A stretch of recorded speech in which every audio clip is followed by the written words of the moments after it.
Assalamualaikum warahmatullahi wabarakatuh. Perkenalkan, nama saya Nurul Hidayati dengan NIM H5401221062. Di sini saya akan menjelaskan tentang ARDL atau Auto Regressive Distribute Like Model. Nah, ARDL adalah model ekonometrika yang digunakan untuk menganalisis hubungan jangka pendek dan jangka panjang antara variabel independen dan dependen dalam suatu regresi. ARDL ini biasanya digunakan oleh ekonom, peneliti keuangan, dan akademisi yang ingin memahami hubungan dinamis antara variabel ekonomi atau keuangan. Nah, model ARDL ini diterapkan dalam berbagai bidang seperti ekonomi makro, keuangan, kebijakan moneter, dan penelitian akademik di berbagai negara. Nah, ARDL ini biasanya digunakan ketika data yang dianalisis bersifat time series dan ketika terdapat kemungkinan adanya hubungan jangka pendek serta jangka panjang antar variabel. Nah, RDL ini dipilih karena fleksibel dalam menangani variabel dengan tingkat integrasi berbeda di I0 atau I1 dapat digunakan dalam sampel kecil dan memungkinkan estimasi hubungan jangka pendek serta jangka panjang secara simultan. Lalu bagaimana cara menguji ARDL? Yang pertama itu menentukan spesifikasi model ARDL. Dan jangan lupa juga untuk menguji stasionaritas data masing-masing dengan uji ADF atau PP. Selanjutnya melakukan uji kointegrasi menggunakan bound test, lalu mengestimasi modul ARDL dengan OLS, dan yang terakhir menganalisis hasil estimasi dan menginterpretasikan hubungan jangka pendek serta jangka panjang. Nah, selanjutnya saya akan memberikan tutorial bagaimana uji ARDL di Stata. Ini data yang sudah saya punya, data inflasi, suku bunga, dan IHK di tahun 2012 sampai 2019. Ini di copy aja, terus buka statanya, terus buka data editor. Nah, ini tinggal di press. Nah, ini variabelnya. Oke, selanjutnya kita mau masukin waktunya dengan ketik di komen, gen, T sama dengan underscore N. Terus gen, new T sama dengan PM 2012 M1 karena data kita bulanan makanya TM terus diawali 2012 M1 ditambah T-1. Nah, kita lihat di data editor ini udah ada mute-nya, terus kita ke format titik 3 terus diubah ke monolith. Ini klik OK, terus kita mau set dulu TS set new T. Nah, udah ada ya. Nah, selanjutnya kita mau uji stasioner masing-masing variabel. Yang pertama, inflasi dulu dengan ketik di komen, Fuller inflasi. Nah, di sini bisa dilihat kalau inflasi itu udah stasioner di level karena tes statistiknya itu lebih kecil dari nilai signifikannya dan p-value-nya itu kurang dari 0,05.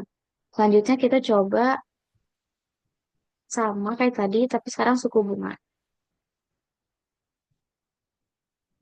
Nah, ternyata suku bunga belum signifikan di level, berarti kita harus coba di differencing ke first difference. Kita caranya itu kita bikin variabel baru dulu gen D suku bunga sama dengan D titik suku bunga. Nah, ini akan ada satu missing value. Ini di data editor ini. Di video sebelumnya juga sudah dijelasin. Nah, ini karena dia differencing. Nah, kita mau replace yang kosong tadi jadi 0. Jadi ketik di komen replace D suku bunga sama dengan 0 if D suku bunga sama dengan sama dengan titik. Nah, sekarang kita coba uji stasionernya yang variabel yang udah kita punya baru ini di suku bunga. Kenapa kita bikin variabel baru ini? Karena buat nanti uji selanjutnya. Nah, ini udah signifikan di level ya, karena tes statistiknya lebih kecil dari nilai signifikannya dan p-value-nya itu di bawah 0,05. Sekarang kita coba uji stasioner untuk IHK. Nah, ternyata IHK juga belum stasioner di level, jadi kita harus melakukan post difference. Caranya sama persis kayak yang tadi. Oke, DIHK sama dengan D titik IHK. Oh, sorry. Maaf, ada typo. Yang ini typo kedua, maaf. Nah, ini gini maksudnya. Nah, terus karena ada missing value, kita replace, replace DIHK sama dengan 0 if DIHK sama dengan titik. Nah, sekarang kita coba uji stasionernya, beri variabel DIHK-nya. Nah, ini kelihatannya kalau sudah stasioner berarti IHK stasioner di first difference. Selanjutnya, kita mau lihat, eh, kita ketik di komen parsoknya.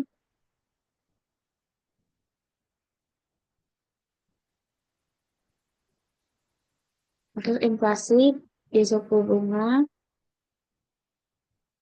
DIHK.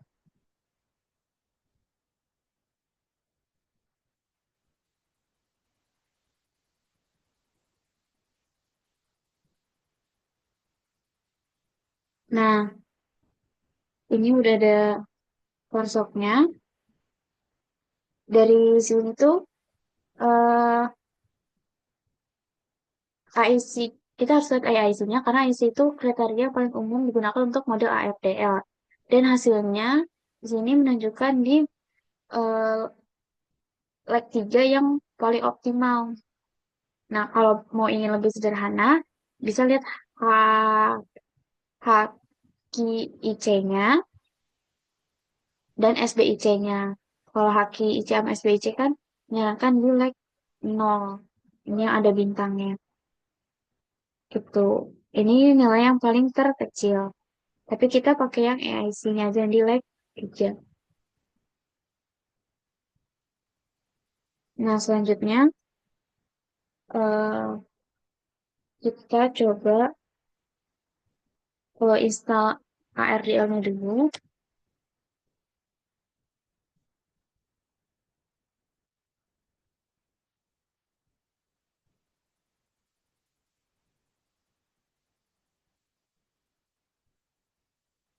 Setelah diinstal, nah ini udah selesai. Berarti coba kita ketiknya ARDL, inflasi, di suku bunga, di IHK, max, max. Tadi kita coba 3, AIC.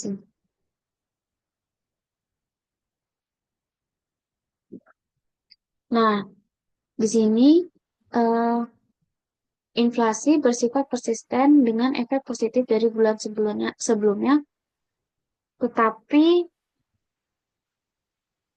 efek negatif dalam jangka pendek.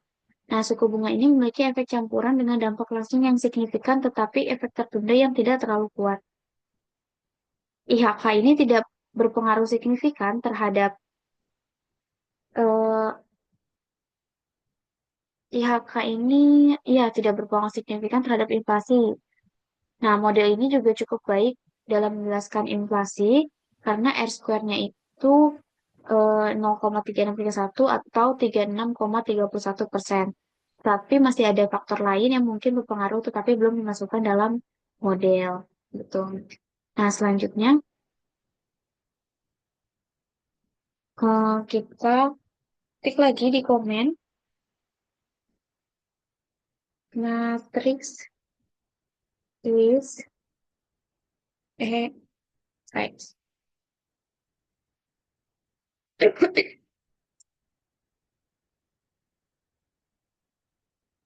Nah, di sini eh, ini tuh pemilihan lab berdasarkan metode AIC.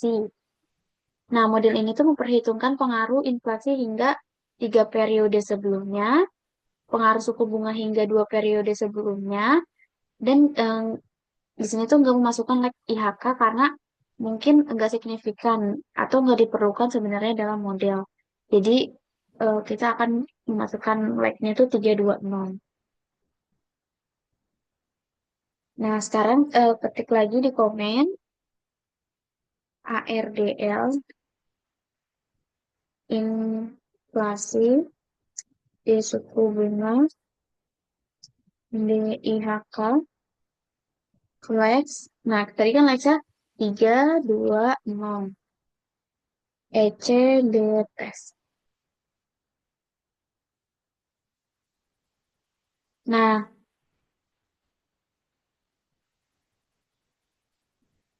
ini udah ada outputnya.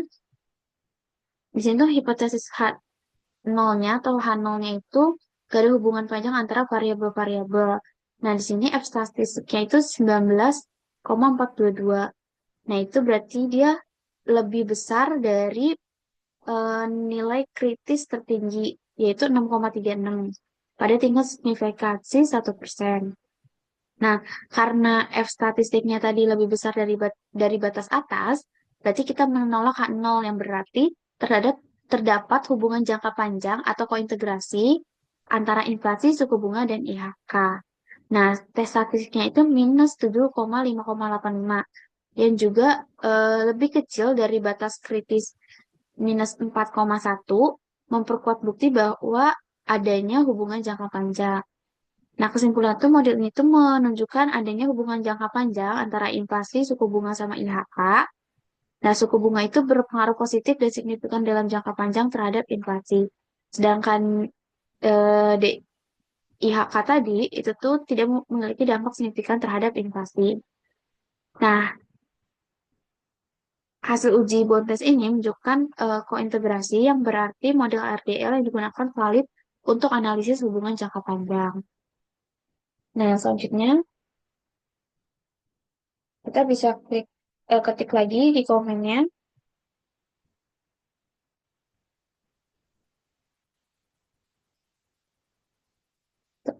Kita coba ini,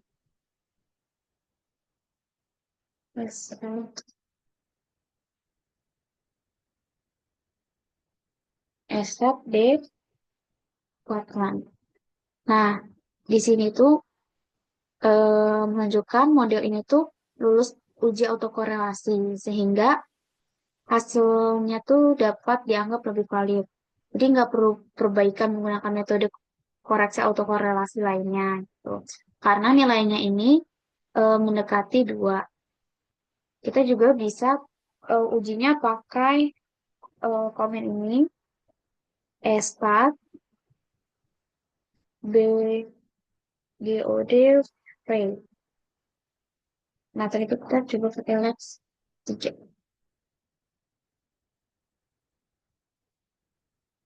Nah, di sini nilai probabilitasnya juga 0,1537 yang berarti lebih besar dari nilai signifikansi.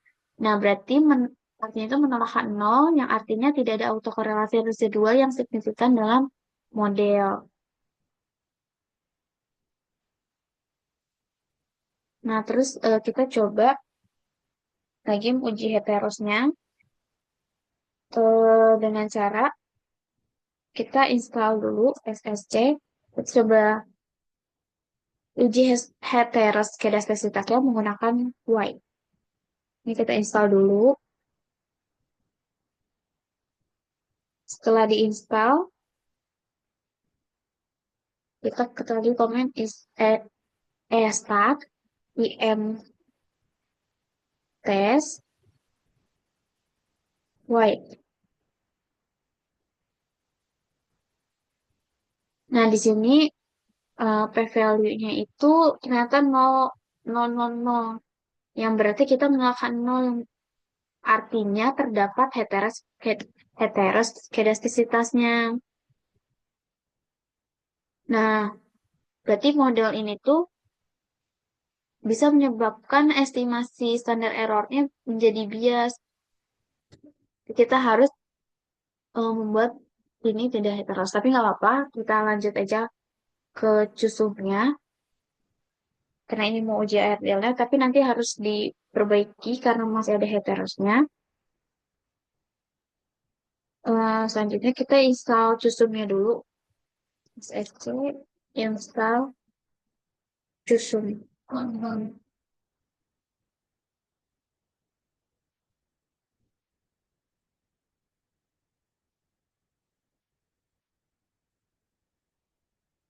Nah, setelah itu kita ketik custom 6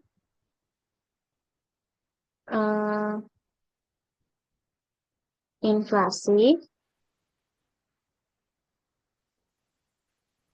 inflasi D suku bunga DIHK, koma CS cusum LW lower UW apa. Nah, ini di enter aja. Nah, di sini udah ada hasil dari cusum square-nya. Eh, Ternyata tuh model itu menunjukkan ketidakstabilan parameternya, terutama di awal 2013 sampai di 2015 di sini, karena garis merahnya ini keluar dari batas garis hijaunya.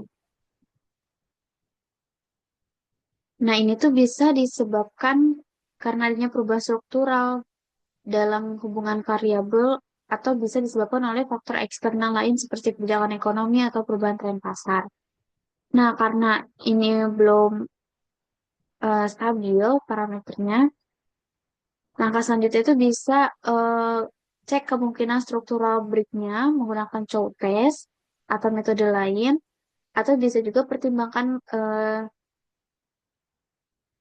re-specification modelnya dengan menambah variabel lain atau memperpendek periode sampel, atau jika perubahan strukturalnya signifikan, bisa juga pakai model switching, Markov switching, atau regresi dengan dummy variabel. Itu. Sekian video dari saya. Mohon maaf apabila ada yang salah. Wassalamualaikum warahmatullahi wabarakatuh.